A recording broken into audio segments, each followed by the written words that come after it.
Hey, what's going on, world? It's Gotmix.net. We got the young kids. He's filling out the autograph. A lot of young kids that are here today, man, but they don't know what your story is and how you got here.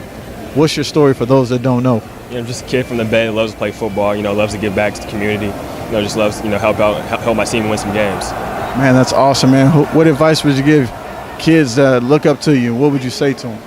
Just do your own thing. You don't have to follow the crowd. Stay in school. You just got to follow the routine. Just be your own self, be your own person.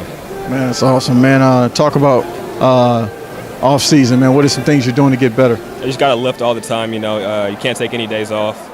Got to grind all the time. Can't take any days off, any plays off. Every second counts.